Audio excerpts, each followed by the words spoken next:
പ്രിയപ്പെട്ട വിദ്യാർത്ഥികളെ നമസ്കാരം. ശ്രീനാരായണ ഗുരു ഓപ്പൺ യൂണിവേഴ്സിറ്റിയുടെ MA മലയാളം 2ാം സെമസ്റ്റർ ഭാഷാശാസ്ത്രത്തിലെ പ്രധാനപ്പെട്ട ചില ചോദ്യങ്ങളാണ് നമ്മൾ ഇന്ന് ചർച്ച ചെയ്യുന്നത്. ആദ്യ ചോദ്യം, ഹോക്കറ്റും ഡിസൈൻ സവിശേഷതകളും. അമേരിക്കൻ ഭാഷാശാസ്ത്രജ്ഞനായ ചാൾസ് ഹോക്കറ്റ് ഭാഷകളെക്കുറിച്ച് നടത്തിയ പഠനത്തിലൂടെ സാർവത്രികമെന്ന് വിളിക്കാവുന്ന 13 ഡിസൈൻ സവിശേഷതകൾ ഭാഷയുടേതായി അടയാളപ്പെടുത്തി. മനുഷ്യ ഭാഷയെ മൃഗങ്ങളുടെ ഭാഷയിൽ നിന്ന് വ്യത്യസ്തമാക്കുന്നത് ഈ സവിശേഷതകളാണ്.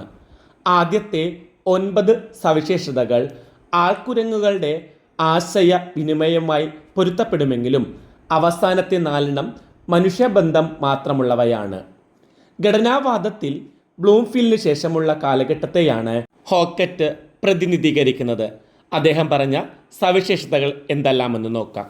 ഒന്നാമത്തേത് വോക്കൽ ഓഡിറ്ററി ചാനൽ.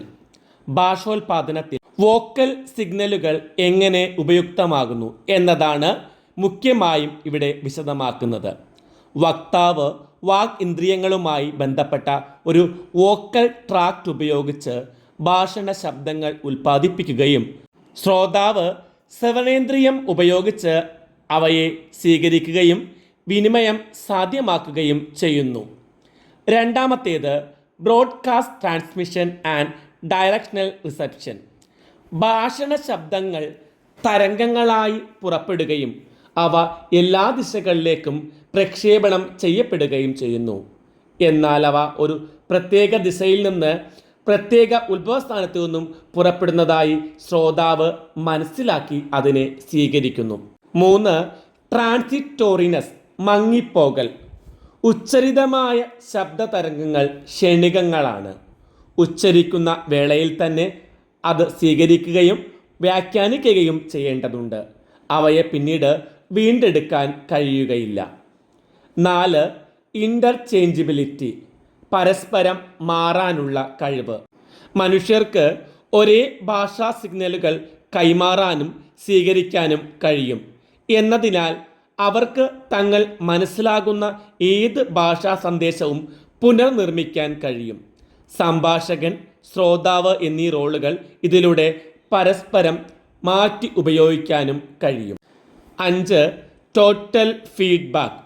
ഒരു ഭാഷ സംസാരിക്കുന്ന ആൾക്ക് അയാളുടെ സ്വന്തം ഭാഷണം കേൾക്കാനും പറയുന്നവ നിയന്ത്രിക്കാനും പരിഷ്കരിക്കാനും കഴിയും. 6 സ്പെഷ്യലൈസേഷൻ. ഭാഷാ സിഗ്നലുകൾ ആശയവിനിമയാർത്ഥമുള്ളവയാണ്, അല്ലാതെ ഭക്ഷണം കഴിക്കുക എന്നതുപോലെയുള്ള ജീവശാസ്ത്ര പ്രവർത്തനമല്ല. ഭാഷാ സിഗ്നലുകൾ സ്വദേശപര പ്രവർത്തനങ്ങളാണ്. അവ മറ്റൊരു പെരുമാറ്റത്തിൻ്റെ പാർശ്വഫലങ്ങളല്ല. 7 സെമാൻറ്റിസിറ്റി. ഓരോ ഭാഷാ സിഗ്നലും നിർദ്ദിഷ്ടാർത്ഥത്തെ പ്രതിനിധീകരിക്കുന്നു. കുഞ്ഞുങ്ങളുടെ കരച്ചിൽ സാഹചര്യാനുസൃതം ഭക്ഷണാവശ്യം, വസ്ത്രം, ഉറക്കമില്ലായ്മ എന്നിവയെ സൂചിപ്പിച്ചേക്കാം. അവ പ്രതിനിധീകരിക്കുന്ന നിർദ്ദിഷ്ടാർത്ഥങ്ങളുടെ സ്വഭാവവും തമ്മിൽ യുക്തിസഹമായ ഒരു പരസ്പര ബന്ധമില്ല. സിഗ്നലും അർത്ഥവും തമ്മിൽ നാട്ടുവഴക്കം, സഹജാവബോധം എന്നിവയാൽ ബന്ധപ്പെട്ടിരിക്കുന്നു. വ്യത്യസ്ത ഭാഷകൾ ഒരേ വസ്തുവിനെ വ്യത്യസ്ത പേരുകൾ നൽകുന്നത് ഉദാഹരണം. 9 ഡിസ്ക്രിപ്റ്റിനെസ്, വിവേചനാധികാരം. ഭാഷാപരമായ പ്രതിനിധാനങ്ങളെ ചെറുതും വ്യതിരിക്തവുമായ യൂണിറ്റുകളായി വിഭജിക്കാം. നമുക്കറിയാത്ത ഒരു ഭാഷ മറ്റൊരാൾ സംസാരിക്കുന്നത് കേൾക്കുമ്പോൾ ആ സംസാരത്തിൻ്റെ സ്വാഭാവികമായ ഒരു സ്ട്രീം നമുക്ക് മനസ്സിലാവുകയും ക്രമേണ ഈ ഭാഷണ പ്രവാഹത്തിൽ നിന്ന് ആ ഭാഷയിലെ ശബ്ദങ്ങൾ ഉപയോഗിച്ച് വാക്കുകൾ രൂപപ്പെടുത്താൻ കഴിയുകയും ചെയ്യും. ഓരോ ഭാഷയും ഇത്തരം വ്യതിരിക്ത ശബ്ദങ്ങളുടെ ചെറിയ കൂട്ടങ്ങളാണ്. അതുപയോഗിച്ച് ആയിരക്കണക്കിന് വാക്കുകൾ ഉൽപ്പാദിപ്പിക്കാൻ കഴിയും എന്നതാണ് വിവേചനാധികാരം. 10 ഡിസ്പ്ലേസ്മെൻറ്റ്, സ്ഥാനാന്തരണം. സ്ഥലികമായോ കാലികമായോ ഇല്ലാത്ത കാര്യങ്ങളെക്കുറിച്ച് ആശയവിനിമയം നടത്താനുള്ള ഭാഷയുടെ കഴിവാണ് ഡിസ്പ്ലേസ്മെൻറ്റ്. ഉദാഹരണത്തിന് ഭൂതകാലത്തെക്കുറിച്ചോ ഭാവി കാലത്തെക്കുറിച്ചോ ഒക്കെ തന്നെ സൂചിപ്പിക്കാൻ മനുഷ്യന് കഴിയുന്നത് ഡിസ്പ്ലേസ്മെൻ്റ് മൂലമാണ്.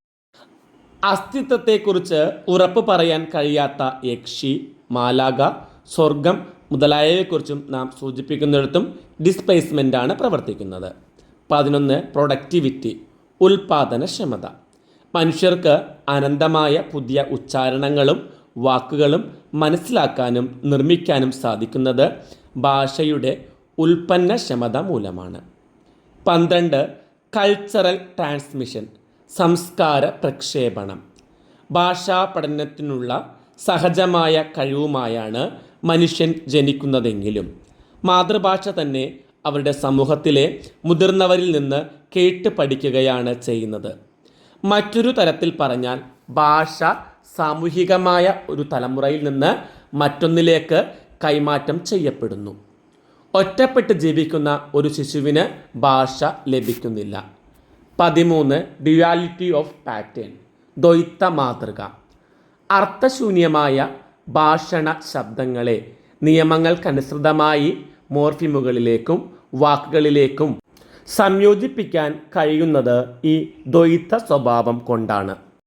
സ്കിന്നറുടെ ബിഹേവിയറിസം. 1940 മിനസോട്ട സർവകലാശാലയിൽ അവതരിപ്പിച്ച പ്രഭാഷണങ്ങളാണ് 1957 വെർബൽ ബിഹേവിയർ എന്ന പേരിൽ സ്കിന്നർ പ്രസിദ്ധീകരിച്ചത്. ഈ കൃതിയിലാണ് ബിഹേവിയറിസം എന്ന കാഴ്ചപ്പാട് അവതരിപ്പിക്കുന്നത്. 20-ാം നൂറ്റാണ്ടിലെ ഏറ്റവും ശ്രദ്ധേയമായ ഒരു ഭാഷാ മനഃശാസ്ത്ര സിദ്ധാന്തമായിരുന്നു സ്കിന്നറുടെ ബിഹേവിയറിസം. ഓരോ ശിശുവും ചുറ്റുപാടുമുള്ളവരെ അനുകരിക്കാൻ ശ്രമിക്കുകയും അത്തരം അനേകം ശ്രമങ്ങൾക്കൊടുവിൽ വിജയിക്കുകയും ചെയ്യുന്നു. ഓരോ കുട്ടികളും ചുറ്റുപാടുമുള്ളവരെ അനുകരിക്കാൻ ശ്രമിക്കുന്നു. അങ്ങനെ അത്തരം അനേകം ശ്രമങ്ങൾക്കിടയിൽ അവർ വിജയിക്കുകയും ചെയ്യുന്നു. കുട്ടിയുടെ ശ്രമങ്ങളെ അംഗീകരിക്കുന്ന ഗാർഹിക അന്തരീക്ഷമാണ് കുട്ടിയുടെ പദാവലി വികസനത്തിന് പിന്നിൽ പ്രവർത്തിക്കുന്നത്. കുട്ടിയുടെ കുടുംബം തന്നെയാണ് ഇതിനെ സഹായിക്കുന്നതെന്ന് പറയുന്നു. കുട്ടികളുടെ ഭാഷാ പഠനത്തിനുള്ള കഴിവ് സ്വതസിദ്ധമല്ലെന്നും അവരുടെ ധാരണയും ഉപയോഗവും രൂപപ്പെടുത്തുന്നതും മെച്ചപ്പെടുത്തുന്നതും ഓപ്പറന്റ് കണ്ടീഷനിങ്ങിനെ ആശ്രയിച്ചിരിക്കുന്നു എന്നും സ്കിന്നർ പറയുന്നു. പോസിറ്റീവ് നെഗറ്റീവ് റീഇൻഫോഴ്സ്മെൻറ്റുകളാണ് കുട്ടിയെ തിരിച്ചറിയലുകളിലേക്ക് എത്തിക്കുന്നത്. എന്നാൽ നോം ചോംസ്കി ഈ സിദ്ധാന്തത്തെ നിരാകരിക്കുന്നു. LED എന്ന കാഴ്ചപ്പാട് അവതരിപ്പിക്കുകയും ചെയ്തു അദ്ദേഹം. കുട്ടികൾ പരിചാരകരെയും മറ്റും അനുകരിച്ച് ഭാഷ പഠിക്കുമെന്ന് വാദിച്ച ബിഹേവിയറിസ്റ്റുകളെ നിരാകരിക്കുകയും ചെയ്യുന്നു. ഒരു ഭാഷ പഠിക്കാനുള്ള ആന്തരികമായ കഴിവ് തന്നെയായിട്ടാണ് ശിശു ജനിക്കുന്നതെന്നാണ് ചോംസ്കി വാദിച്ചത്.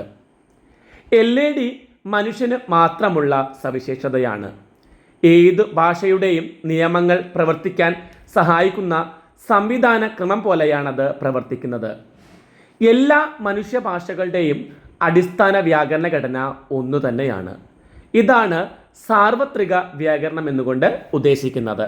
മുതിർന്നവരുടെ ഭാഷണം കേൾക്കുമ്പോൾ കുട്ടിയുടെ LED പ്രേരിതമാവുകയും സാർവത്രിക വ്യാകരണം ഉപയോഗിച്ച് സ്വയം അവ ഭാഷണത്തിന് സന്നദ്ധമാവുകയും ചെയ്യുന്നു. പുതിയ വാക്കുകൾ പഠിക്കുകയും തദനുസൃതമായ വ്യാകരണ നിയമങ്ങൾ പ്രയോഗിക്കുകയും ചെയ്തുകൊണ്ട് കുട്ടി പുതിയ ഭാഷ ഉപയോഗിച്ച് തുടങ്ങുന്നു. ചോംസ്കിയുടെ സിദ്ധാന്തത്തിന് ഏറെ വിമർശനമേൽക്കേണ്ടി വന്നത് ബിഹേവിയറിസ്റ്റുകളിൽ തന്നെയാണ്. ശാസ്ത്രീയമായി LED നിലനിൽപ്പ് തലച്ചോറിൽ എവിടെ എന്ന് തന്നെയായിരുന്നു അവരുടെ പ്രധാന വിമർശനം. സ്കിന്നറുടെ സിദ്ധാന്തത്തിൻ്റെ പ്രധാനപ്പെട്ട വിമർശനങ്ങൾ ഏതെല്ലാം എന്ന് നോക്കാം. 1. ഏകദേശം ഒരേ പ്രായത്തിൽ തന്നെ കുട്ടികൾ വിവിധങ്ങളായ വളർച്ചകളിലൂടെ കടന്നു പോകുന്നുണ്ട്. കേവല അനുകരണവും കണ്ടീഷനിങ്ങും കൊണ്ട് മാത്രം കുട്ടികളുടെ ഭാഷാപരമായ വളർച്ച സാധ്യമാകില്ലെന്നും ആന്തരികമായ ഒരു സംവിധാനക്രമം ഭാഷാ വികസനം സുഗമമാക്കുന്നുണ്ടെന്നും ഇത് തെളിയിക്കുന്നു. 2. ഭാഷാപ്രാപ്തിയുടെ ആവശ്യകതക്കനുസരിച്ച് സ്കിന്നർ മതിയായ വിശദീകരണം നൽകുന്നില്ല. പക്ഷേ ഭാഷാ പ്രക്രിയകളെ അദ്ദേഹം ഫലവത്തായി വിശദീകരിക്കുന്നുണ്ട്. 3. ഭാഷയുടെ സങ്കീർണതകളെ കൂടുതൽ വിശദീകരിക്കുവാൻ സ്കിന്നറിന് കഴിഞ്ഞിട്ടില്ല. ഈ ക്ലാസ് നമുക്ക് ഇവിടെ അവസാനിപ്പിക്കാം. മറ്റൊരു ക്ലാസ്സുമായി കാണും വരെ എല്ലാവർക്കും നന്ദി, നമസ്കാരം.